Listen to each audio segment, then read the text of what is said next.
Justice काजी फाइज ईसा case, तफसीली फैसले ने अहम सवालात उठा दिए। हुकूमत मुखालिफ बयानिया, लीगी क़यादत तजादात का शिकार क्यों? रुपए की कदर में इजाफा, आलमी बैंक का कर्जा, महंगाई पर काबू क्यों नहीं? और फिर बात करेंगे कि पाकिस्तान एक तरफ ग्रे लिस्ट में रहेगा और दूसरी तरफ अमरीकी सदर ने भारत के खिलाफ बात क्यों की है। अमरीकी सदर भारत के खिलाफ बात क्यों कर रहे हैं, इस मामले को भी आज के प्रोग्राम का हिस्सा बनाएंगे। अस्सलाम वालेकुम, मैं हूं रेहान तारिक और आप देख रहे हैं 10 तक। जस्टिस काजी फाइज ईसा के खिलाफ सदारती रेफरेंस बारे दायर दरखास्तों पर सुप्रीम कोर्ट ने केस का तफसीली फैसला जारी कर दिया है। 224 सफ़ात पर मुश्तमिल फैसला फुल कोर्ट के सरबराह जस्टिस उमर अता बंदियाल ने तहरीर किया है। फैसले में सदारती रेफरेंस नंबर 1 2019 को गैर कानूनी करार देकर कलअदम करार दिया गया है। 19 जून को जस्टिस काजी फाइज ईसा के खिलाफ सुप्रीम जुडिशल काउंसिल में दायर रेफरेंस पर कार्रवाई रोकने के लिए दायर आईनी दरखास्तों की समाअत मुकम्मल होने के बाद 10 रुकनी बेंच ने मुख्तसर फैसला सुनाया था। जस्टिस उमर अता बंदियाल ने अपने फैसले में लिखा है कि जस्टिस फाइज ईसा लीगल कम्युनिटी में खासे मौज़िज़ समझे जाते हैं। उन पर इल्ज़ाम लगाया गया है। इस दाग को धोने का वाहिद तरीका यह है कि उनकी अहलिया, जो कि उनके साथ एक घर में रहती हैं, वो FBR में अपनी जायदाद से मुताल्लिक तमाम तर दस्तावेज़ात जमा करा दें। सुप्रीम कोर्ट ने अपने फैसले में वफाक की तरफ से फराहम किए गए शवाहिद का तज्जिया किया है कि इस रेफरेंस में मुतअद्दिद खामियां थी, मुतअद्दिद लैप्सेस मौजूद हैं। जस्टिस काजी फाइज ईसा के खिलाफ तहकीकात का सदर या फिर वजीर ने नहीं बल्कि वजीर कानून ने कहा था रेफरेंस दायर करने से कबल इनकम टैक्स ऑर्डिनेंस के शक नंबर 161 के तहत बेगम फाइज ईसा को नोटिस जारी नहीं किया गया। शक 161 को मुतनाज़ तशरीह करते हुए यह फर्ज कर लिया गया था कि जस्टिस काजी फाइज ईसा को अपनी खुद मुख्तार अहलिया और बालिग बच्चों के असासाजात डिक्लेयर करना थे। रेफरेंस में जस्टिस काजी फाइज ईसा पर मनी लॉन्ड्रिंग के इल्जाम की हिमायत में ना ही कोई सबूत फराहम किया गया है और ना ही किसी को नामजद किया गया है। सदर ने रेफरेंस के नक्शा नवीसों, वजीर कानून और अटॉर्नी जनरल से नाकाबिल कबूल एडवाइस ली, जिसने रेफरेंस को कमजोर किया। सदर ने रेफरेंस के कानूनी नकात से मुतालिक तीसरे फरीक से शफाफ, गैर जानिबदाराना और बामकसद राय हासिल नहीं की। सदर रेफरेंस में मुतअद्दिद कानूनी और इंतजामी नकाइस की निशानदेही करने में भी नाकाम रहे हैं। सदर ने आर्टिकल 209 के तहत रेफरेंस से मुतालिक अपनी कोई राय कायमी नहीं की। विभाग ने जस्टिस काजी फाइज ईसा और उनकी अहलिया का टैक्स रिकॉर्ड गैर कानूनी तरीके से हासिल किया। उस वक्त की मुआविन खुसूसी बराए इत्तलात फिरदौस आशिक आवान ने जस्टिस काजी ईसा के बारे में तौहीन आमेज रिमार्क्स दिए। जस्टिस फैसल अरब ने अपने इख्तलाफी नोट में लिखा है कि फैजाबाद धरना केस में नजरसानी दरखास्तों को बदनीयती के शवाहिद के तौर पर पेश नहीं किया जा सकता है। कोई कानूनी शक नहीं है कि जजेस के खिलाफ रेफरेंस को खुफिया रखना चाहिए। जस्टिस फाइज ईसा के खिलाफ रेफरेंस बदनीयती पर मबनी करार नहीं दिया जा सकता। रेफरेंस फैजाबाद धरना केस के तनाजुर में नहीं है बल्कि लंदन जायदादों की बुनियाद पर बना है। तहरीरी फैसले में अपने इख्तलाफी नोट में जस्टिस याहिया अफरीदी ने जस्टिस फाइज ईसा के खिलाफ रेफरेंस को गैर आईनी करार दिया है। अब जस्टिस याहिया अफरीदी का इस ज़मन में क्या कहना था वो आपके सामने रखते हैं। उनका कहना है कि सदर मुमलिकत अपना सवाबदीदी इख्तियार इस्तेमाल करने में नाकाम रहे। रेफरेंस दायर करने का तमाम तर इख्तियार जो था उनके पास, उसको ठीक तरीके से एक्सरसाइज नहीं किया गया है। जस्टिस अफरीदी ने लिखा है कि फ़रोग नसीब और शहजाद अकबर समेत दीगर हुक्काम को जुर्म का मर्तकब करार दिया जाता है। अदालत ने लिखा है कि जस्टिस काजी फाइज ईसा और अहलिया के टैक्स रिटर्न की खुफिया मालूमात अफशा करना जुर्म है। वजीर कानून, chairman ARU asset recovery unit का इकदाम काबिल ताज़ीर जुर्म के जुमरे में आता है। चेयरमैन FBR, इनकम टैक्स हुक्काम भी मालूमात जारी करने में शरीक जुर्म है। वजीर कानून, चेयरमैन ARU और चेयरमैन FBR के खिलाफ कार्रवाई की जाए। जस्टिस अफरीदी ने लिखा है कि अदलिया की आज़ादी इतनी कमज़ोर नहीं है कि इस तरह की शिकायत से उसे नुकसान पहुँच सके। अब रवा बरस जून में पाकिस्तान की सुप्रीम कोर्ट ने जस्टिस काजी फाइज ईसा के खिलाफ दायर सदारती रेफरेंस कलअदम करार दिया था। अदालत ने सुप्रीम जुडिशल काउंसिल की जानिब से काजी फाइज ईसा को भेजा गया शो कॉज नोटिस भी कलअदम करार दिया था। 19 जून को अदालत ने मुकदमे का मुख्तसर फैसला सुनाया था। अदालती फैसले में जस्टिस काजी फाइज ईसा और दीगर फरीकैन की दरख्वास्तों को मंजूर करते हुए कहा गया था कि अदालत रेफरेंस नंबर 1 2019 को गैर कानूनी करार देकर कलअदम करार देती है। तफसीली फैसले के हुकूमत के लिए क्या मसाइल हो सकते हैं, अब ये हुकूमत के लिए कितना चैलेंजिंग होगा, क्या वजारती कार्रवाई हो सकती है, क्या अदालत इस मामले पर सो मोटो एक्शन ले सकती है, और फिर सुप्रीम जुडिशल काउंसिल का इस संबंध में क्या किरदार होगा। आर्टिकल 209 के तहत क्या सुप्रीम जुडिशल काउंसिल खुद नोटिस ले सकती है और ये मामला आगे बढ़ेगा। कानूनी तौर पर इन तमाम तर नकात पर बात करेंगे। इस वक्त साबिक attorney general of Pakistan Irfan Qadir हमारे साथ मौजूद है। बहुत बहुत शुक्रिया इरफान कादिर साहब आपके वक्त के लिए। इरफान साहब, सबसे पहले तो ये कहिएगा, जस्टिस काजी फाइज ईसा केस से मुताल्लिक आज जो तफसीली फैसला सामने आया है उसमें ये बात देखी गई, जस्टिस याहिया अफरीदी ने रिमार्क्स देते हुए कहा कि सदर पाकिस्तान जो आईनी एतबार से अपने सवाबदीदी इख्तियारात को इस्तेमाल करने में नाकाम रहे हैं इस रेफरेंस के मामले में, तो कैसे देखते हैं इस फैसले को, खासतौर पर सदर ममलिकत पर इसके क्या इम्प्लीकेशन हो सकता है? देखें, सदर पाकिस्तान अगर एक मामला सुप्रीम जुडिशल काउंसिल को रेफर करते हैं अंडर क्लॉज 5 ऑफ आर्टिकल 209, तो वो किसी भी सोर्स से अगर उनको इंफॉर्मेशन मिलती है तो वो सुप्रीम जुडिशल काउंसिल को डायरेक्शन दे सकते हैं। लिहाजा ये कहना कि सदर पाकिस्तान जो हैं उन्होंने अपना इख्तियार सही इस्तेमाल किया, गलत इस्तेमाल किया, ये एक सुप्रीम कोर्ट के जजेस इस पे नहीं जा सकते, क्योंकि जब सुप्रीम जुडिशल काउंसिल की प्रोसीडिंग्स उस पर शुरू हो जाएं और सुप्रीम जुडिशल काउंसिल पाबंद है आइन में सदर पाकिस्तान के रेफरेंस पे इंक्वायरी करने के लिए, तो जब वो प्रोसीडिंग्स शुरू हो जाएं तो आइन ही में लिखा हुआ है कि सुप्रीम कोर्ट उसमें कोई अदालत पाकिस्तान की नहीं जा सकती।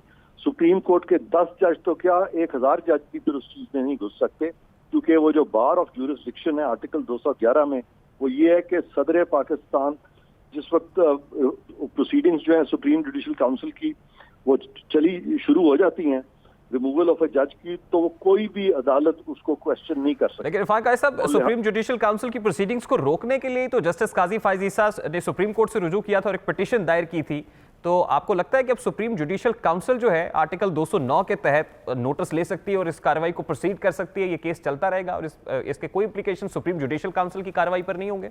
देखिए, सुप्रीम जुडिशल काउंसिल को कोई रोक ही नहीं सकता, उनकी ड्यूटी है, उनकी ऑब्लिगेशन है। सुप्रीम जुडिशल काउंसिल से ऊपर नहीं होती सुप्रीम कोर्ट, क्योंकि जजेस के मिसकॉन्डक्ट की जो सबसे एपेक्स बॉडी है वो सुप्रीम जुडिशल काउंसिल है, और सुप्रीम जुडिशल काउंसिल को अगर सुप्रीम कोर्ट कंट्रोल करना शुरू करे तो फिर आइन की नफी होती है, क्योंकि आइन में सुप्रीम कोर्ट एपेक्स बॉडी नहीं है मिसकॉन्डक्ट जजेस से डील करने के लिए, बल्कि वो सुप्रीम जुडिशल काउंसिल है। तो ये जो सारा फैसला है, ये जब बल्कि शॉर्ट डिसीजन भी आया था तो मैंने तब भी कहा था कि बड़ा मुश्किल होगा इनको ये फैसला लिखना, और उस बात की तायद होती है क्योंकि 4 माह इनको लग गए हैं, और ये जो फैसला जो कि मैक्सिमम 10 से 15 से 20 सफ़ों में लिखा जा सकता था, 225 सफ़ों में ये लिखा गया है। तो इरफान काजी साहब, सुप्रीम कोर्ट के 10 रुकनी बेंच का फिर ये फैसला कहाँ स्टैंड करता है आपकी नजर में?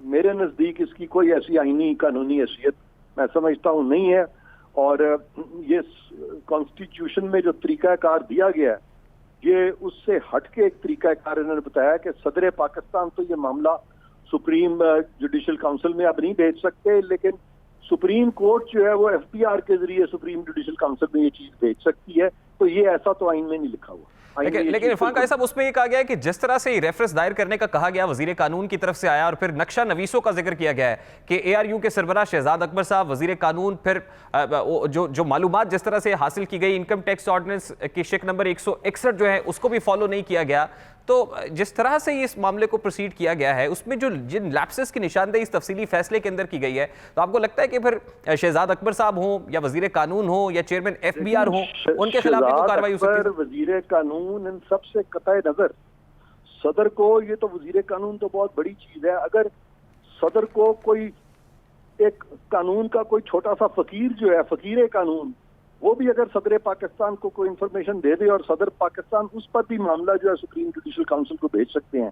एक लॉ मिनिस्ट्री के सबसे जो अदना मुलाजिम है लॉ मिनिस्ट्री में जो कासिद है या नायब कासिद है, अगर वो सदर के पास इंफॉर्मेशन लेके जाता तो सदर उस इंफॉर्मेशन को भी सुप्रीम लेकिन इरफान काजी साहब, मालूमात भिजवाने तक तो बात ठीक है, लेकिन खुद से चेयरमैन एफबीआर से कहना या कुछ सोर्सेज के जरिए से मालूमात फेच करना और वो राज लेना या हसास मालूमात लेना या कॉन्फिडेंशियल डेटा तक पहुंचना, क्या ये भी आप समझते हैं कि खिलाफ कानून नहीं है? बिल्कुल खिलाफ कानून नहीं है, क्योंकि अगर सदर पाकिस्तान ने कॉशन एक्सरसाइज किया है और उन्होंने उससे पहले कोई इंफॉर्मेशन गैदर की है, मैं समझता हूं कि जजेस को तो ये चाहिए कि आप सब हमारा सर्वेलेंस करें और आप बिल्कुल इस चीज की छानबीन करें कि हमारे पास असासा जात जो है हमारी लेजिटिमेट इनकम से ज्यादा तो नहीं है। इस पे जो जजेस को कदगन ना तो कानून लगाता है और जजेस भी ये कदगन नहीं लगा सकते, लेकिन इस फैसले में लगता है जैसे कि कदगन लगाई जा रही है कि जजेस की जो छानबीन ही ना हो, बिल्कुल होनी चाहिए जजेस की छानबीन। लेकिन सर ये बात तो तय है कि अब सदर पाकिस्तान रेफरेंस फाइल नहीं कर सकते, सुप्रीम जुडिशल काउंसिल अगर आज खुद कोई कार्रवाई करना चाहे तो करेगी, वो करेगी, या सुप्रीम कोर्ट अगर उनको कह देगा तो फिर वो करेंगे। यानी सुप्रीम जुडिशल काउंसिल जो कि सबसे एपेक्स बॉडी है वो भी अब सुप्रीम कोर्ट के जजेस के मतहत हो गई अब। बिल्कुल ठीक है, बहुत बहुत शुक्रिया इरफान कादिर साहब आपके वक्त के लिए। साबिक अटॉर्नी जनरल इरफान कादिर हमारे साथ मौजूद थे। इस वक्त साबिक सदर सुप्रीम कोर्ट बार अमानुल्लाह किररानी ने हमें ज्वाइन किया, उनसे बात करते हैं। बहुत बहुत शुक्रिया किररानी साहब आपके वक्त के लिए। सर, जस्टिस काजी फैज ईसा केस का तफसीली फैसला जारी कर दिया गया है, जिसके मुताबिक ये कहा जा रहा है कि आइन के मुताबिक जो सवाबदीदी इख्तियारात हैं उसके इस्तेमाल में सदर पाकिस्तान नाकाम रहे हैं। अब ये जो डिटेल्ड ऑर्डर सामने आया है और उसमें लैप्सेस दिखाई दे रहे हैं कि जिस तरह ये रेफरेंस फाइल किया गया है उसमें नाकामियां हैं, उसमें कुछ लैप्सेस मौजूद हैं, इसके क्या इंप्लीकेशंस देखते हैं आप खुद सदर पाकिस्तान पर? सर सिर्फ ये नहीं है कि लैप्सेस हैं, लैप्सेस जो है क्रिएट किए गए हैं, ऐसे डॉक्यूमेंट्स क्रिएट किए गए हैं जो बदनीयती पर मबनी थे, जिसके लिए मैंने कहा कि जैसे स्नाइपर डॉग्स होते हैं, जाकर लंदन में जाकर उसके पीछे टो लगाया, तजस्सुस किया, वो डॉक्यूमेंट को बाकायदा क्रिएट कराया गया है और उसको ऐसे अथॉरिटी के जरिए पेश किया गया है, ARU के जरिए से, जिसका अपना क्रिएशन अंडर द लॉ जो है वो क्वेश्चनेबल है और क्वेश्चन हुआ भी है, और एक ऐसे शख्स के जरिए ये डॉक्यूमेंट तैयार किया गया जिसकी अपनी अपॉइंटमेंट जो है वो अब डाउटफुल है और उसकी ट्रांसपेरेंसी के तहत वो बंदा अपॉइंट नहीं हुआ है, ना मेरिट पे क्वालिफाई करता है शहजाद अकबर साहब। इस पे इनकम टैक्स ऑर्डिनेंस की शिक नंबर 161 का हवाला भी दिया गया है कि उसके मुताबिक जो है वो मनी लॉन्ड्रिंग का इल्जाम साबित नहीं किया गया, फिर किसी को उसमें नामजद नहीं किया गया, और फिर ये भी कहा गया जैसे आप फरमा रहे हैं कि जो इस रेफरेंस के नक्शा नवीस है जिसमें शहजाद अकबर साहब हैं या वजीर कानून फरूख नसीम साहब हैं, उन्होंने उनकी कुछ नाकामियां हैं जिस पर वो ओवरकम नहीं कर पाए हैं, उसकी वजह से इसके अंदर कुछ शॉर्टकमिंग्स आ गई हैं। तो कहता है ये नाकामियां मंतज होती हैं मेलाफाइडी बदनीयती पर। आखिर उन्होंने वो काम क्यों किया जिसको सुप्रीम कोर्ट ने नाकामी कहा, हम उसको बदनीयती कहते हैं। हम कहते हैं ये बदनीयती है, इसका रास्ता रोकना चाहिए। जब तक उन उठने वाले हाथों को नहीं रोका जाएगा तो आइंदा कोई भी जो है इनके दस्तूर से महफूज नहीं रहेगा। अदालतों का मकसद दूसरे के खामियों की निशानदेही नहीं है, अदालत का मकसद ये रूह यही है जो कानूनी कार्रवाई समझाकर लोगों को 2018 से मई 2018 से पूरी कौम को जो है और एक ऐसे ऑनरेबल सुप्रीम कोर्ट के जज को अंडरमाइन करके उसके जहन और उसकी जिस्मानी कैफियत को मुतासर करके जिस तरीके से रखा गया है, ये बहुत बड़ा आईनी और इखलाकी और कानूनी बहुत बड़ा सुकुम है। अच्छा किरानी साहब, सबसे पहले तो ये बता दीजिएगा जो 3 किरदार हैं उसमें चेयरमैन FBR हों, उसके अंदर शहजाद अकबर साहब हों जो ARU के सरबराह हैं, उसमें वजीर कानून फरूख नसीम साहब हों, खासतौर पे वजीर कानून और फिर शहजाद अकबर साहब, क्या आइन के आर्टिकल 62 और 63 इन पर लागू होता है और उसके मुताबिक भी कोई कार्रवाई हो सकती है? मैं कहता हूँ सुप्रीम कोर्ट के फैसले के बाद बहुत कुछ हो सकता है। या तो हमारे जो इदारे हैं वो खुद इस पर कार्रवाई करें या फिर कोई कार्रवाई को इनिशिएट करे। 62-63 खुद से तो नहीं लगे, किसी ने इसको इसके अंदर मुलव्वस करना होगा। तो मैं समझता हूँ ये सारा झूठ पर मबनी साबित हो चुका है। अच्छा किरानी साहब, एक और मामला भी है, जस्टिस काजी फाइज ईसा और उनकी अहलिया खिलाफ जो रेफरेंस का मामला है वो कैसे आगे बढ़ेगा? जो तहकीकात हो रही है FBR कर रहा है अब, क्योंकि सुप्रीम जुडिशल काउंसिल आर्टिकल 209 के तहत इसका नोटिस भी ले सकता है, तो आपको लगता है कि भी सुप्रीम जुडिशल काउंसिल किसी मौके पर अगर समझेगा तो वो कार्रवाई भी कर सकती?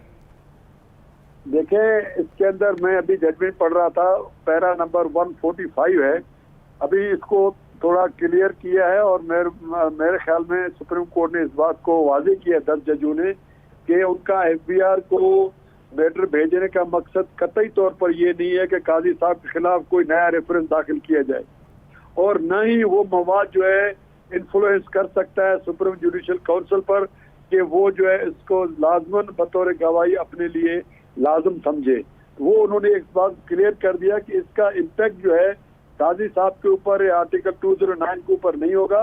इंडिपेंडेंटली जिस तरह कोई मालूमात आती हो, जिस तरह रोज लोगों के बारे में मालूमात आती है। आप ये कह रहे हैं कि सुप्रीम जुडिशल काउंसिल आर्टिकल 209 के तहत अपना सवाबदीदी इख्तियार इस्तेमाल नहीं कर सकता?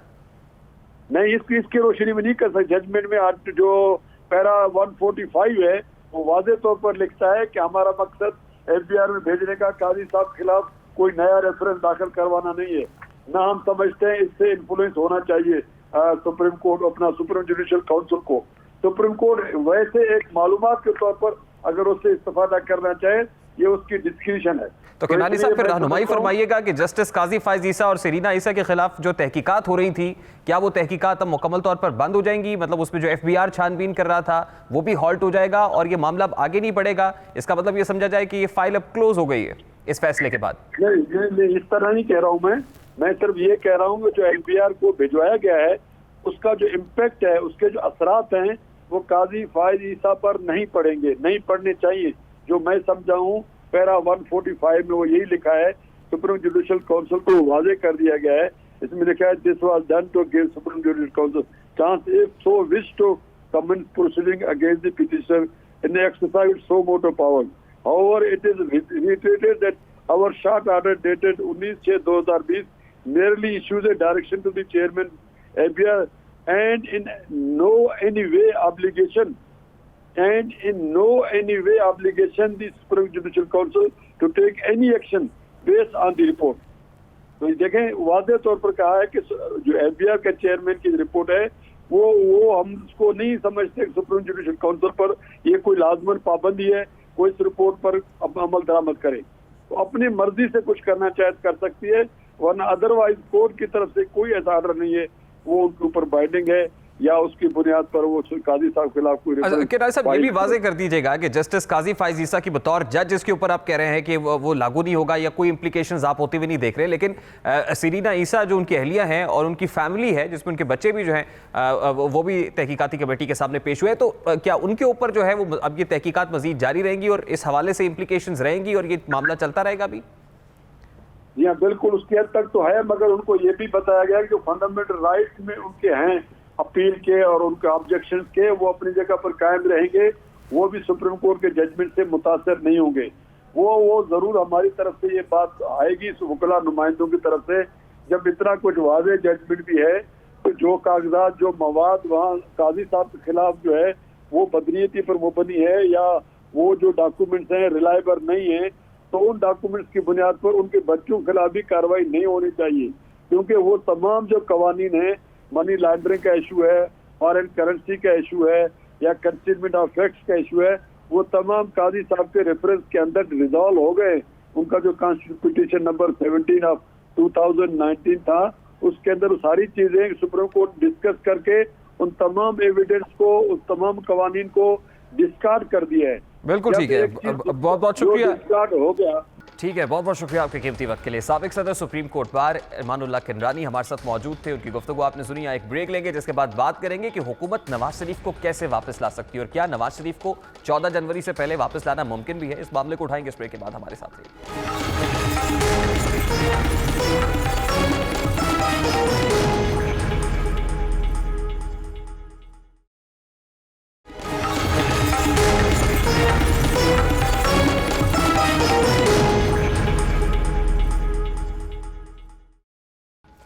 Welcome back. साबिक वजीर आजम नवाज शरीफ की वतन वापसी का बयानिया एक बार फिर सर उठा रहा है। आज वजीर आजम पाकिस्तान इमरान खान ने अपने एक टीवी इंटरव्यू में कहा है कि वो नवाज शरीफ की वापसी के लिए हर कदम उठाने को तैयार है। वजीर आजम का कहना था कि वो इस सिलसिले में जाती कोशिश करेंगे और नवाज शरीफ को वापस लाने के लिए बोरिस जॉनसन से खुद बात करेंगे। वो टीवी इंटरव्यू में बात करते हुए क्या कह रहे थे, सबसे पहले उसकी एक झलक आपको दिखाते हैं। उनसे बात कर रहे हैं, हम कह रहे हैं जो डिपोर्ट करो, डिपोर्ट अभी हो सकता है, क्योंकि ये झूठ बोल के यहाँ से गया था कि इसको बीमारी है, वहाँ जाके इलाज उलूज करवाया नहीं और वहाँ इंतजार करता रहा कि एनआरओ मिलेगा, जब नहीं मिला तो अब ये इससे शुरू कर दिया कि ऑफिशियल से हमारी बातचीत चल रही है, रेगुलर बातचीत चल रही है। हमारी पूरी कोशिश है कि अब इसको हम डिपोर्ट करवाएं। मुझे जाना पड़ा तो फिर मैं बोरिस जॉनसन से बात करूंगा। अब यहाँ सवाल पैदा होता है में वजीर आजम अदालती मामलात में मुदाखलत नहीं कर सकता है और किसी शख्स को वापस भेजने का फैसला अदालत करती है। क्या बोरिस जॉनसन अपने दोस्त के कहने पर अदालती मामले में दखल देंगे?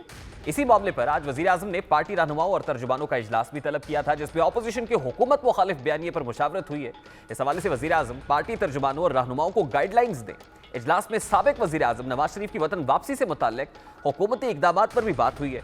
उधर आज नायब सदर मुस्लिम लीग नून मरियम नवाज शरीफ ने लाहौर में धरने पर बैठे बलोच तलबा से खिताब करते हुए दावा किया कि जनवरी में हुकूमत का खात्मा हो जाएगा। मरियम नवाज के दावों और इल्जामात का जवाब वजीर इत्तलात सेनेटर शिबली फराज ने दिया। जवाबी दावे में कहा कि हुकूमत खत्म तो नहीं हो रही, ताहम 15 जनवरी तक नवाज शरीफ पाकिस्तानी जेल में होंगे। इस हवाले से दोनों तरफ से क्या बयानबाजी की गई उसकी एक झलक आपको दिखाते हैं। जिस तरह इनकी हवाइयाँ उड़ी हुई हैं, मैं तो ये समझ रही हूँ कि ये शायद जनवरी से बहुत पहले चलती बने। मैं आपको यकीन दिलाता हूं कि इंशाअल्लाह 15 जनवरी तक नवाज शरीफ पाकिस्तान में होंगे, किसी एक जेल में। उनको वापस लाने के लिए हम पूरी तरह से मुतहर्रिक हैं और इंशाअल्लाह हम उनको वापस लाएंगे। अब साबिक वजीर आजम नवाज शरीफ की वतन वापसी के लिए 15 जनवरी की तारीख कोई पहली दफा नहीं दी गई, बल्कि वजीर science and technology Fawad Chaudhry भी ऐसा ही दावा पहले भी कर चुका है। मियां साहब वापस लाएंगे आप? मास्टर साहब को 15 जनवरी से पहले वापस ले आएंगे। वो वहां पे है विजिटर वीजे पे। बहुत लोगों का ख्याल था कि शायद कोई एक्सट्रेडिशन प्रोसीडिंग्स वहां पे होनी है, वो उनका कोई लीगल स्टेटस नहीं है यूके पे। सो वो एक विजिट मेडिकल वीजे के ऊपर है, उनको लिख दिया है, परसों लिख दिया है, और बरतानवी हुकूमत जो है उसको हमने कोर्ट का जजमेंट भी भिजवा दिया है। सो उम्मीद यही है कि 15 जनवरी से पहले नवाज शरीफ को डेट क्यों दी आपने? 2 महीने का प्रोसेस है ना। ठीक। 15 जनवरी। जुबैर साहब कहते हैं लेके आएंगे जनवरी से पहले, 15 जनवरी से। जनवरी तक ये खुद नहीं होंगे, यहाँ हुकूमत में नहीं होंगे। चलो यार नवाज शरीफ आ जाएगा ना, फिर दूसरी सूरत भी तो है ना। आज आप फिक्र नहीं करें ना, आप अपनी फिक्र करें ना। तो जनवरी में किसकी हुकूमत होगी जुबैर साहब? हमारी हुकूमत होगी। हो नहीं सकती ना, क्योंकि उसके लिए तो इलेक्शन का प्रोसेस में इतना टाइम लगेगा। नहीं एक्चुअली तो इनका ख्याल वही है ना कि डील से जो आना है तो असि आई जा रहा है, डील से जो आना है। पीटीआई नहीं होगी इंशाल्लाह ताला, पीटीआई नहीं होगी इंशाल्लाह ताला। चले फिक्र ना आप करें। अभी नहीं है। चले जुबैर साहब 15 तक दफ्तरों अगर में हम हुए बैठते तो हैं। फिर आप क्या टीवी पे आना बंद कर देंगे? नहीं, मैं टीवी पर आऊंगा। शेख रशीद आपके जो सबसे बड़े, आपको यकीन नहीं है ना कि फिर इसका मतलब यह है कि आपको यकीन नहीं है ना प्रोटेक्शन करने वाले उन्होंने बंद कर दिया। 30 साल से प्रोटेक्शन कर रहे हैं, मेरा ख्याल है 99% नहीं होती। अब सवाल पैदा होता है कि क्या हुकूमत नवाज शरीफ को वतन वापस लाने में कामयाब हो जाएगी? हुकूमत नवाज शरीफ को कैसे वतन वापस ला सकती है? क्या हुकूमत एक बार फिर अहम मसाइल से तवज्जो हटाने के लिए नवाज शरीफ की वतन वापसी के बयानियों को फरोग दे रही है? क्या हुकूमत बरतानिया में वज़ीर आज़म इमरान खान के मुतालबे पर नवाज शरीफ को पाकिस्तान के हवाले है? इन्हीं सवालात का जवाब जानेंगे। इस वक्त बरतानिया से criminal law expert Mohammad Shafiq हमारे साथ मौजूद हैं। बहुत बहुत शुक्रिया मोहम्मद शफीक साहब आपके वक्त के लिए। अभी वज़ीर आज़म पाकिस्तान इमरान खान साहब का एक स्टेटमेंट सामने आया है और उनका ये कहना है कि वो साबिक वज़ीर आज़म नवाज शरीफ को वतन वापस लाने के लिए हर मुमकिन कोशिश करेंगे। अगर खुद बरतानिया जाना पड़ा तो भी जाएंगे, बरतानवी वज़ीर आज़म बोरिस जॉनसन से अगर राब्ता करना पड़ा तो भी करेंगे।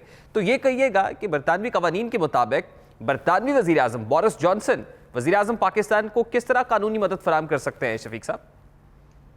जी, वो सिर्फ और सिर्फ जो मदद प्रोवाइड कर सकते हैं वो ये है कि जो पहला स्टेप है इसका वो है पॉलिटिकल स्टेप के आपने जो होम सेक्रेटरी है यहाँ का उनके साथ उन्होंने केस को फॉरवर्ड करना है कोर्ट को। तो ये अमल जो है, इतना अमल, इसमें वो इफेक्टिव हो सकते हैं ताकि होम सेक्रेटरी जो है वो सेक्रेटरी ऑफ स्टेट जो है वो केस को फॉरवर्ड कर सके डिस्ट्रिक्ट जज के पास। अब डिस्ट्रिक्ट जज ने आगे वारंट्स इशू करने होते हैं तो आगे फिर कोर्ट्स जो है वहां कोर्ट का प्रोसीजर शुरू हो जाता है। सो इमरान खान की स्टेटमेंट इस हद तक जो है वो आप उसमें जान है कि वो पॉलिटिकल जो उसका सपोर्ट वो यूके गवर्नमेंट से ले सकते हैं। लेकिन शफीक साहब मामला तो अदालत में तय होना है, तो मेरा बड़ा सादा सा सवाल यह है कि बरतानवी वजीर आजम क्या अदालत को हिदायत जारी कर सकता है? नो, ये बिल्कुल इसका तसर लेना बिल्कुल गलत होगा। वो सिर्फ और सिर्फ अदालत को अपना केस को फॉरवर्ड कर सकते हैं, यहां से वो वारंट्स इशू होंगे, वारंट्स इशू होने के बाद जो दोबारा वो वारंट्स एग्जीक्यूट होंगे, एग्जीक्यूशन वारंट्स की ये होगी कि मियां साहब को अरेस्ट किया जाएगा।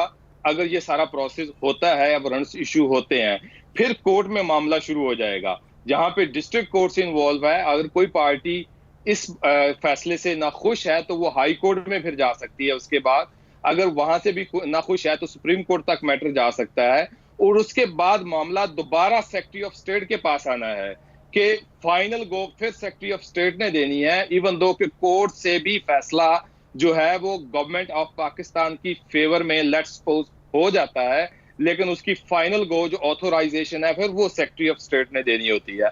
लिहाजा ड्यू प्रोसेस ऑफ लॉ है जिसको फॉलो करना बहुत जरूरी है। और हम ये भी जानते हैं कि पाकिस्तान और बरतानिया की इस हवाले से कोई एक्सट्रेडिशन ट्रीटी भी मौजूद नहीं है, तो क्या सबसे पहले कोई ट्रीटी तय करनी पड़ेगी? और फिर यहाँ पर जो हुकूमती वुज़रा है वो ये कह रहे हैं कि साबिक वज़ीर आज़म 15 जनवरी तक पाकिस्तान पहुंच जाएंगे। जो तरीकाकार आप बता रहे हैं इसमें तो ये दिखाई नहीं देता कि साबिक वज़ीर आज़म 15 जनवरी तक पाकिस्तान में मौजूद होंगे। क्या ऐसा हकीकी मानों में मुमकिन भी है शफीक साहब? जी, ये आपको मैं क्लियर कर दूं कि ये 15 जनवरी तक एक ही सूरत पॉसिबल है कि अगर मियां साहब खुद पाकिस्तान चले जाएं। अगर आप प्रोसीजर की बात कर रहे हैं, मैं ये समझ सकता हूं कि बरतानिया गवर्नमेंट इमरान खान जो हमारे प्राइम मिनिस्टर पाकिस्तान है उनकी रिक्वेस्ट को लेते हुए मैटर को एक्सपेडाइट गवर्नमेंट लेवल तक कर सकती है, लेकिन कोर्ट्स पे असरअंदाज होना वो नामुमकिन है। बहुत बहुत शुक्रिया आपके कीमती वक्त के लिए। Criminal law expert Mohammad Shafiq बरतानिया से हमें ज्वाइन कर रहे थे। उनकी गुफ्तगू आपने सुनी। अब एक जानिब हुकूमत नवाज शरीफ को वतन वापस लाने के लिए तगोदौ में मसरूफ है, तो दूसरी जानिब मुस्लिम लीग नून भी अवाम में हुकूमती कारकर्दगी पर तनकीद कर रही है। आज भी खैबर पख्तूनख्वा के जिला सवाबी में लीगी क़यादत ने अवामी इज्तिमा से खिताब किया और खुलकर हुकूमत पर तनकीद की। क्या मामला था उसकी एक झलक आपको दिखाते हैं। जितनी तख्तियां लगाते ये मुस्लिम लीग नून की दौर की मंजूर है, ये शाहिद खाकान अब्बासी के प्राइम मिनिस्टर होते हुए मंजूर है, मियां मोहम्मद नवाज शरीफ के होते हुए उस दौर की मंजूरियां है। मुझे कोई नई चीज दिखाओ जो इमरान नियाजी और उसके कैबिनेट ने मंजूरी दो, तो खुदा के लिए कौम से झूठ न बोला करे। आज पाकिस्तान की मईशत क्रैश हो गई है, पाकिस्तान में गुर्बत बढ़ रही है, पाकिस्तान में महंगाई बेकाबू हो चुकी है। और ये जो कहता था कि जब महंगाई होती है तो वजीर आजम का इसका मतलब है वजीर आजम चोर होता है, करप्ट होता है, तो जितनी महंगाई पिछले 2 सालों में पैदा हुई है इसका मतलब तो ये है इतना बड़ा चोर आज तक किसी दुनिया में हुक्मरान नहीं हुआ जितना इमरान अहमद नियाज़ी है। आज कौमी असम्बली के स्पीकर ने असम्बली को मफलूज कर दिया है। अवाम की बात असम्बली में नहीं हो सकती तो अवाम की बात फिर सड़कों पर होगी, अवाम की बात फिर सवाबी की सड़कों पर होगी, असम्बलियों में नहीं होगी। अब मुस्लिम लीग नून को इस वक्त कई जानिब से मसाइल का सामना है। नवाज शरीफ की वतन वापसी के लिए हुकूमत की संजीदा कोशिशें हों या लीगी क़यादत के खिलाफ मुकदमात। नून लीग की परेशानियों में दिन ब दिन इजाफा हो रहा है। पीडीएम के प्लेटफॉर्म से हुकूमत मुखालिफ तहरीक शुरू की गई तो कराची के वाक़े के बाद तहरीक की सारी तवज्जो कैप्टन सफदर के मामले पर मरकूज हो गई। इस वक्त नून लीग के पास क्या ऑप्शंस मौजूद हैं, कैसे प्रोसीड करेंगे, इस मामले में पाकिस्तान मुस्लिम लीग नून के सीनियर रहनुमा मोहसिन शाहनवाज राजा हमारे साथ मौजूद है। बहुत बहुत शुक्रिया राजा साहब आपके वक्त के लिए। सर, सबसे पहले तो ये कहिएगा, गुज़श्ता 4 रोज से कौमी असम्बली हो, सेनेट हो, वज़रा की प्रेस कॉन्फ्रेंसेज हो, अपोजिशन के बयानात हो, एक ही मामला मौजूद बहस है और वो है कैप्टन सफदर की गिरफ्तारी और कराची मामला। क्या पीडीएम की तहरीक, पीडीएम का विजन मिशन बहुत पीछे रह गया और कैप्टन सफदर बाजी ले गए सब मामले पर? देखिए, पीडीएम का जो मकसद है वो तो चल ही रहा है साथ में, उसमें तो कोई पीछे हटने वाली बात नहीं है। लेकिन ये हुकूमत जो है, ये मैं समझता हूँ कि ये वो आपने एक कहानी सुनी होगी, वो एक आदमी होता है, उसका एक दोस्त रीछ होता है, वो रीछ के साथ जंगल में जाता है, आदमी के मुंह पे मक्खी बैठती है तो वो मक्खी उड़ाने के बजाय पत्थर उठाता है बड़ा सा मक्खी मारने के लिए, और मक्खी तो मारता मारता है, आदमी भी मार देता है।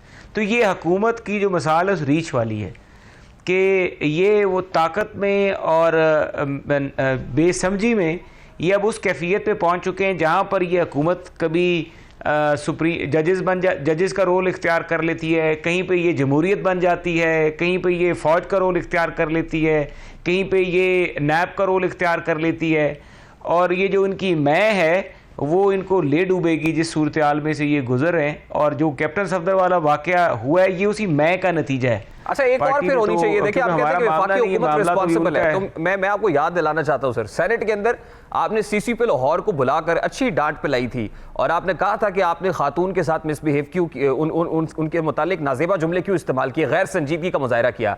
आपको नहीं लगता कि जो विफाक का इदारा है सेनेट भी, सेनेट की तरफ से आईजी सिंध को बुलाया जाना चाहिए था और उनसे पूछना चाहिए था कि आपके साथ एग्जैक्टली हुआ क्या है, क्योंकि मिसिंग लिंक तो वहां पर है, वो बता देंगे तो मामला क्लियर हो जाएगा कि हुआ क्या था। देखिए, सेनेट बुला तो किसी को किसी वक्त भी समझता है, किसी मामले को भी। इसके ऊपर अगर कोई तरीके इस्तकाक या कुछ तरह का मामला, तो मेरा जो हमारे रूल्स एंड प्रोसीजर उसमें तो नहीं आ सकती, लेकिन बुला तो सकते हैं आप, तहकीकात करवा सकते हैं, चेयरमैन सेनेट को कमेटी बना सकते हैं इसके ऊपर, या पार्लियामेंट्री कमेटी बन सकती है। बट आई थिंक कि वो तो एक जगह पे आपकी बात दुरुस्त है, लेकिन आप मुझे खुद बताइए कि हम मरियम बीबी तो जाएंगी, वो जहाँ पे भी बुलाएंगे, लेकिन मेरी अपनी वैसे ये राय ये है, देखिए मेजॉरिटी तो हमारी है, वो तो सेनेट में इसके ऊपर सवाल जवाब डिबेट हो सकती है, एडजर्नमेंट मोशन या गुफ्तगू की जा सकती है, उस पर तो कोई नहीं है पाबंदी, वो तो की सकती है। लेकिन वो तो एक पार्लियामेंट की है ना, हमारा तो उसमें हम ये चाहते हैं कि ये ना आए कि कोई नॉन पार्टीसन किस्म की ना एक डिबेट होनी चाहिए। वो खातून वाला इशू जिसपे मैंने CCPO को पूछा कि आपने ये रिमार्क्स क्यों दिए उस खातून के बारे में, जहाँ से मैंने कहा आपके जहन का पता चलता है कि आपकी सोच किस तरह की है और आप ख़वातीन के बारे में क्या ख्यालात रखते हैं या ह्यूमन राइट्स के बारे में आपकी क्या सोच है। वो तो मेरी एक जर्नल उनकी एक कॉल लगी हुई थी वहाँ पे, एक तहरीक इस्तकाक थी, उसमें वो अपेयर हुए थे और उस डिस्कशन में ये चीज़ हुई। लेकिन जो ये वाला मामला है इसको अगर हम नॉन पार्टीसन रखें ना तो वो ज़रा बेहतर होगा। और इसमें अगर सिंध हाई कोर्ट के जो मैं इसीलिए बार बार कह रहा हूँ कि वो नॉन पार्टीसन लगेगा। देखिए हम एक करेंगे तो हुकूमत कहेगी जी ये तो अब अपोजिशन में है और उनकी अक्सरियत है वहाँ पे अपर हाउस में और ये मैनेज कर रहे हैं खुद और ये खुद चढ़ाई कर रहे हैं। अगर मैं सवाल जवाब खुद कर रहा हूँ, क्रॉस एग्जामिनेशन कर रहा हूँ, तो वो कहेंगे जी देखिए ये तो पार्टी है खुद, ये किस तरह तफ्तीश कर सकते हैं।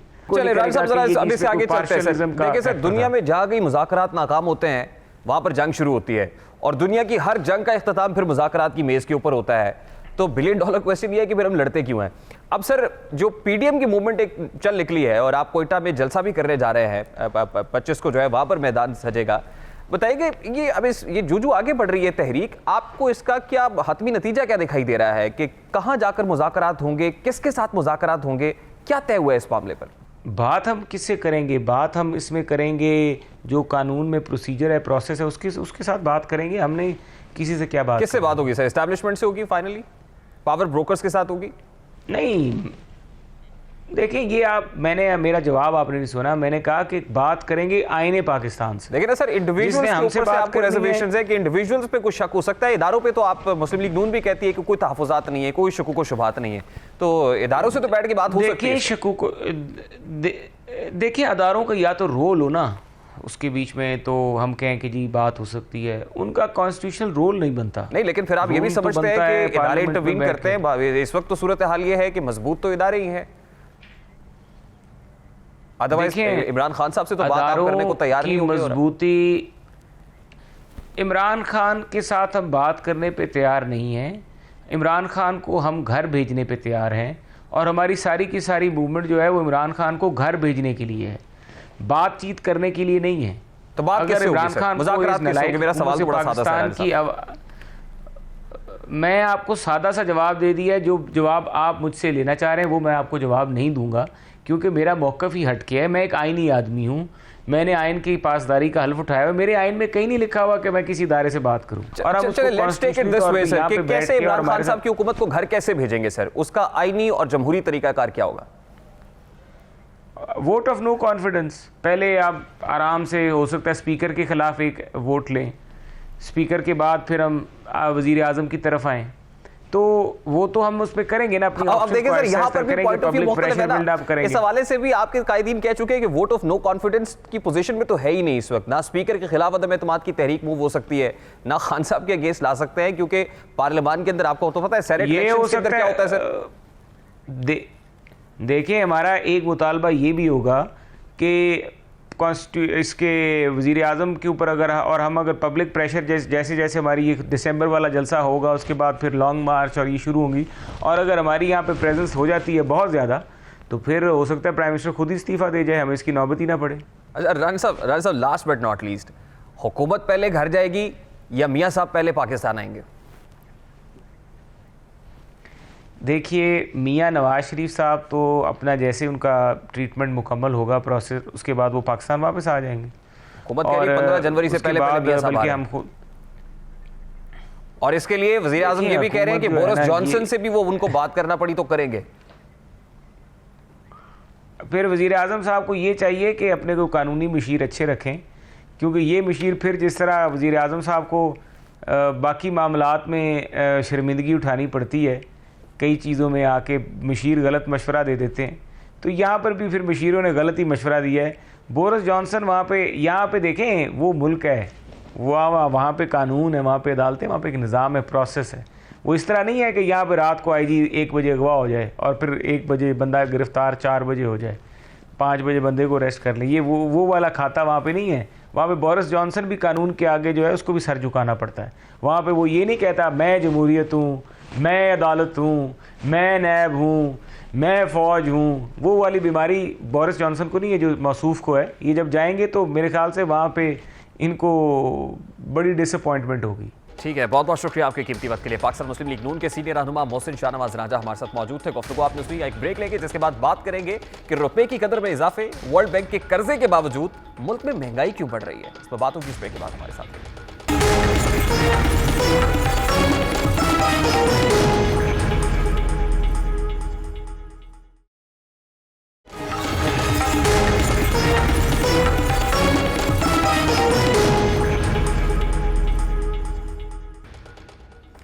Welcome back. मुल्की मईशत के हवाले से दो अच्छी खबरें हैं। सबसे अहम खबर डॉलर के हवाले से है। ज़र मुबादला की दोनों मार्केट्स में जुमे के रोज भी डॉलर के मुकाबले में रुपया मजीद तगड़ा रहा। ज़र मुबादला की दोनों मार्केट्स में डॉलर की कदर जुमे को भी तनाजुली से दो चार रही है।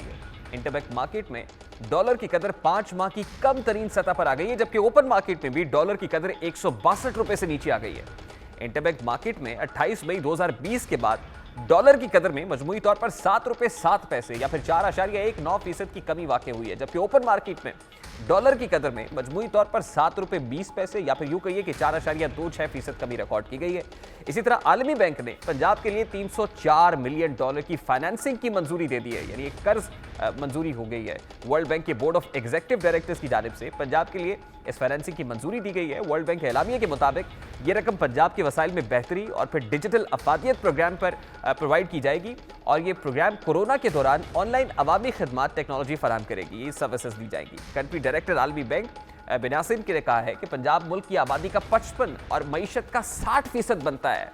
अब ये कंट्री डायरेक्टर के अल्फाज हैं। और प्रोवाइडर प्रोग्राम अवामी मालियाती इंतजाम मजबूत बनाने में पाकिस्तान की मदद भी करेगा। मयार की बेहतरी और अवामी खदमात तक रसाई पाकिस्तान की तरक्की के लिए जो है कलीदी किरदार अदा करेगी। डॉलर में कमी और आलमी इदारों से मिलने वाले कर्ज के असरात यकीनन आम आदमी तक मुंतकिल होने चाहिए, लेकिन अब ये मुंतकिल हो नहीं पा रहे हैं। महंगाई ने आम आदमी को रुला कर रख दिया है। आटा, चीनी, सब्जियां सब आम आदमी की दस्तरस से बाहर दिखाई देता है। कराची और लाहौर में टमाटर की कीमत 200 रुपए फी किलो तक पहुंच गई है। पेशावर में आटे और चीनी की कीमतों ने आवाम की तो जैसे चीखें निकलवा दी हैं। चीनी 115 रुपए, जबकि आटे का 20 किलो का थैला 1400 रुपए में फरोख्त होने लगा है। सूबाई हुकूमत ने दावा किया है कि सूबे में गंदम का कोई बहरान नहीं है, लेकिन रवा साल सूबाई काबीना ने पंजाब से गंदम मंगवाने की बजाय 1,60,000 टन गंदम यूक्रेन से मंगवाई है, जिसके पहुंचने में ताखीर हुई है और सूबे में गंदम का बहरान पैदा हुआ है। इस वक्त सूबे में महंगे आटे की वजूहात क्या है? सूबाई हुकूमत बहरान पर काबू पाने के लिए क्या इकदाम कर रही है? क्या आइंदा चंद दिनों में सूबे में आटे का मसला हल हो जाएगा? इन तमाम तर सवालात का जवाब लेने की कोशिश करेंगे। खैबर पख्तूनख्वा हुकूमत कामरान बंगश हमारे साथ मौजूद है। बहुत शुक्रिया कामरान बंगश साहब आपके वक्त के लिए। सर, सबसे पहले तो ये बताइएगा कि मुल्क में इस वक्त यकीनन महंगाई का बोलबाला दिखाई दे रहा है, लेकिन मुल्क में अगर हम केपीके की बात करें तो सबसे ज्यादा प्राइस हाइक दिखाई देती है। पेशावर में इस वक्त चीनी 115 रुपए किलो मिल रही है, जबकि 20 किलो आटे का थैला उसका रेट 1400 रुपए किलो है, जो अगर इसका मुकाबला बाकी शहरों के साथ और बाकी सूबों के साथ किया जाए तो सबसे ज्यादा है। क्या वजह है कामरान बंगश साहब? जी, सबसे पहले तो आपका शुक्रिया। देखें, एक तो एक यूनिवर्सल फैक्ट होता है जिसको कोई भी डिनाई नहीं कर सकता, मैं भी, आप भी नहीं। ब्लूमबर्ग की रिपोर्ट है कि ग्लोबली इन्फ्लेशन रेट जो इंडेक्स है वो काफ़ी ज़्यादा हो गया है। पोस्ट कोविड की जो सिचुएशन आई है उसमें इन्फ्लेशन या प्राइस हाइक बहुत ज़्यादा हुई। तो एक वो फैक्टर है क्योंकि सप्लाई एंड डिमांड में काफ़ी ज़्यादा डिफरेंस आ गया, तो एक उस फैक्टर को हम डिनाई नहीं कर सकते। दूसरा जो है खैबर पख्तूनख्वा को जो लोकेशनल डिसएडवांटेज वो ये है कि हमारे सूबे में गंदम की पैदावार नहीं होती।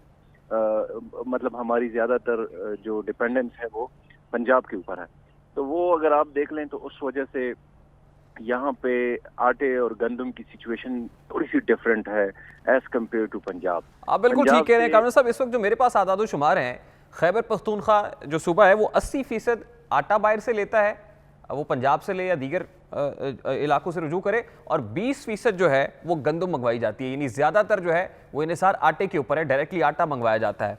इसकी क्या बुनियादी तौर पर वजह है सर? इसकी बुनियादी वजह यह है कि हमारे जो सूबे की आबो हवा है या हमारी जो एग्रीकल्चर प्रोड्यूस है वो डिफरेंट है। हमारे सूबे में जो एग्रीकल्चर प्रोड्यूस में जो मेजर है वो, उसमें आप अगर देख लें तो हमारे फ्रूट्स और वेजिटेबल्स की बहुत ज़्यादा प्रोडक्शन है हमारे सूबे की, और उससे हम पूरे पाकिस्तान हमारा अल्हम्दुलिल्लाह मुस्तफीद होता है।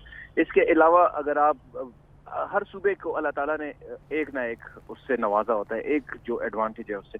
तो मैं अगर आपको सिर्फ बिजली की मद में बात करूं तो खैबर पख्तूनख्वा से 2019-20 में 17 अरब यूनिट प्रोड्यूस हुए और उसके हमें 15 अरब रुपए मिले, तो 0.87 पैसा यानी 87 पैसा। नहीं, अब 1997-98 का एक डिसीजन था कामरान मंगी साहब। मेरा ज़िमनी सवाल है, फिर आप इसको कंप्लीट कर लीजिएगा, इसको भी शामिल कर लीजिएगा। 97-98 के अंदर फैसला हुआ था क्योंकि वीट क्राइसिस आ गया था, तो डायरेक्टली आटा बाहर से मंगवाने का फैसला किया गया था और वही अभी तक जो है वो एग्जिस्ट कर रहा है, परसिस्ट कर रहा है कि आटा बाहर से लिया जाता है। इसको ऐड कर लीजिएगा, इसको भी एड्रेस कर दीजिएगा, क्या बात है?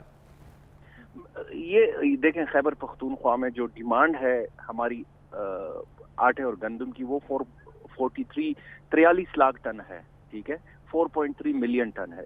जरा स्टेटिस्टिक्स पे अगर बात करें तो क्लैरिटी होगी। हमारे सूबे में 11 लाख टन प्रोड्यूस होती है, तो 32 लाख टन हमें पंजाब से या दीगर जराए से हमें जरूरत पड़ती है।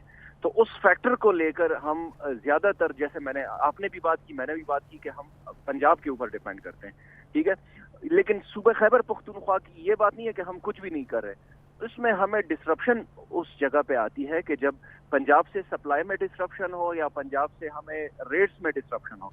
अब आपने जो 1400 रुपए की बात की, जो मेरी रिपोर्ट से वो 1336 रुपए है 20 किलो आटे की, ठीक है, तो अब वो 1300 रुपए में अगर हमें पंजाब से आटा मिल रहा है तो 36 रुपए आप उसकी ट्रांसपोर्ट और लॉजिस्टिकल सारी चीजों को देख लें। उसके बावजूद खैबर पख्तूनख्वा हुकूमत तकरीबन 9,60,000 टन, यानी 9,60,000 टन हम खैबर पख्तूनख्वा हुकूमत उसके ऊपर 13 अरब रुपए सब्सिडी दे रही है। हमारा अपना आटा जो 73% के हिसाब से हम दे रहे हैं, 73% आटा, 15% सुपर फाइन और 12% चोकर। ठीक है, बहुत बहुत शुक्रिया आपके वक्त के लिए। तर्जुमान खैबर पख्तूनख्वा हुकूमत कामरान बंगश हमारे साथ मौजूद थे, उनकी गुफ्तगू आपने सुनी। यहाँ एक ब्रेक लेंगे और ब्रेक के बाद फैटफ इजलास की भी बात करेंगे। इस इजलास में क्या अहम फैसला हुआ है इस पर बात होगी और फिर बात करेंगे कि ट्रंप ने भारत के खिलाफ बात क्यों की है, ट्रंप भारत के खिलाफ क्यों बात कर रहे हैं, इस मामले को भी उठाएंगे। इस ब्रेक के बाद हमारे साथ रहिएगा।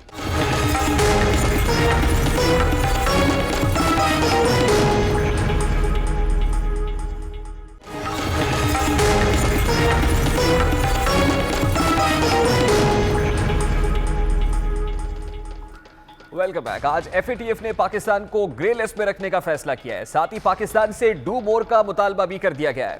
फाइनेंशियल एक्शन टास्क फोर्स ने पाकिस्तान को बदस्तूर जेर निगरानी यानी ग्रे लिस्ट में रखने का फैसला किया है। इदारे के सदर का कहना है कि अगरचे पाकिस्तान 27 में से 21 सिफारिशात पर अमल कर रहा है, लेकिन बात यहां खत्म नहीं होती है और इसे मजीद काम करने की जरूरत है। एफएटीएफ के मुताबिक अब पाकिस्तान को फरवरी 2021 तक उन तमाम सिफारिशात पर अमल करने का वक्त दिया गया है जिन पर ताहाल काम नहीं हो सका है। एफएटीएफ के सरबराह मार्क्स प्लेयर ने इजलास के बाद प्रेस कॉन्फ्रेंस में कहा कि पाकिस्तान ने यकीनन इस सिलसिले में बहुत काम किया है, लेकिन इसे मजीद काम करने की जरूरत है और वो रुक नहीं सकता है। उनका कहना था कि पाकिस्तान के ब्लैक लिस्ट में जाने का खतरा उस वक्त तक नहीं टला जब तक वो इन 6 अहम सिफारिशात पर अमल दरामद नहीं कर लेता जिन पर काम होना भी बाकी है। इदारे के सदर का कहना था कि अगर पाकिस्तान बकिया सिफारिशात पर मुकर्ररा मुद्दत में अमल दरामद करता है तो एफएटीएफ की टीम पाकिस्तान का दौरा करके इस बात को यकीनी बनाएगी कि तमाम सिफारिशात पर अमल हो रहा है और अगर ऐसा पाया गया तो पाकिस्तान के ग्रे लिस्ट से इखराज या एग्जिट की राह हमवार हो सकती है। पाकिस्तान की कोशिश रही है कि उसे ग्रे लिस्ट पर निकाल दिया जाए, यानी इस हवाले से दूसरी जानिब जहां पाकिस्तान कोशिश करता रहा है कि ग्रे लिस्ट से निकलकर वाइट लिस्ट में आ जाए, वहीं हमसाया मुल्क भारत और उसकी हुकूमत, इसके इत्तेहादियों की कोशिश रही है कि पाकिस्तान को ब्लैक लिस्ट में शामिल कर दिया जाए। इस हवाले से इंडिया ने अपनी लॉबी को खासा मुतहर्रिक कर रखा था, लेकिन एक बार फिर पाकिस्तान ने भारतीय चालों को नाकाम बनाया है। यकीनन इस वक्त दुनिया भर में भारत का मकरू चेहरा बेनकाब हो रहा है। आज अमरीकी सदारती मुबाहिसे में भी भारत मौजूए गुफ्तगू रहा। आखिरी सदारती मुबाहिसे में दोनों उम्मीदवारों में एक दूसरे पर इल्जामात लगाए गए, तुंदो तेज जुमलों का तबादला हुआ। फजाई आलूदगी पर अमरीकी सदर डोनाल्ड ट्रंप ने रूस, चीन और भारत को जिम्मेदार करार दे दिया। ट्रंप का कहना था कि भारत गंदा मुल्क है, भारत की हवा इतनी आलूदा है कि सांस लेना भी दुश्वार हो जाता है। Look at Russia. Look at India. It's filthy. The air is filthy. The Paris Accord, I took us out because we were going to have to spend trillions of dollars and we were treated very unfairly. यकीनन अमरीकी सदर भारत में आलूदगी के एक संगीन मसले की जानिब निशानदेही कर रहे हैं, क्योंकि आलमी इदारा सेहत की रिपोर्ट्स के मुताबिक दुनिया के 20 आलूदा तरीन शहरों में इंडिया के 14 शहर शामिल हैं और दुनिया में हर 10 में से 9 इंसान आलूदा फजा में सांस लेने पर मजबूर हैं। आलमी इदारे का कहना है कि दारुल हुकूमत दिल्ली के साथ हिंदुओं का मुकद्दस शहर वाराणसी यानी बनारस भी शामिल है। इनके अलावा कानपुर है, फरीदाबाद है, गया, पटना, लखनऊ, आगरा, मुजफ्फरपुर, श्रीनगर, गुड़गांव है।